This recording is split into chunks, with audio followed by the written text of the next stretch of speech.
D'abord, les nouvelles TIC, les nouvelles technologies de l'information, de la communication constituent une base de la révolution économique actuellement. Pour révolutionner l'économie, pour le décollage économique, il faut vraiment avoir développé les TIC.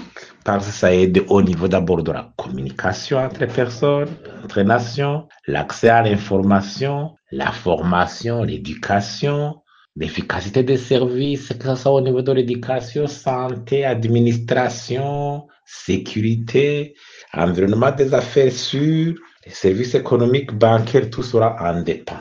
Donc, je crois que quelque part, il faut que ce secteur soit priorisé. Si on analyse la situation au Burundi, on voit que nous sommes en arrière presque dans la sous-région. Nous avons un déficit de connexion qui est évident. Il faut des mobilisations des fonds pour construire ces infrastructures adéquates pour renforcer notre débit Internet. Le gouvernement a un programme de digitalisation de services, mais ce programme ne peut pas aboutir sans infrastructure de base. Donc, la stratégie de développement d'éthique qui a été élaborée devait être évaluée régulièrement et mise en application parce que l'éthique constitue la base de l'environnement des affaires. Si nous voulons mobiliser des investissements privés, il faut avoir au moins développé ce secteur.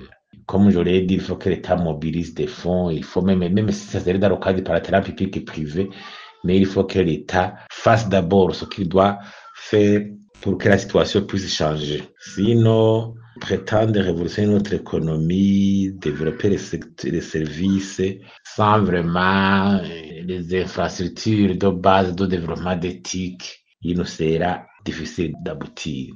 Et parce que le constat est que même quand on analyse la révision budgétaire, il y a tendance à réduire les dépenses liées à l'investissement, tendance à renforcer le fonctionnement. Or, si on continue comme ça, sans une gestion rationnelle des dépenses publiques, il y aura un problème. On va continuer dans le fonctionnement alors que des investissements très nécessaires, des infrastructures fondamentales ne seront pas construites pour soutenir le développement économique digne de son nom.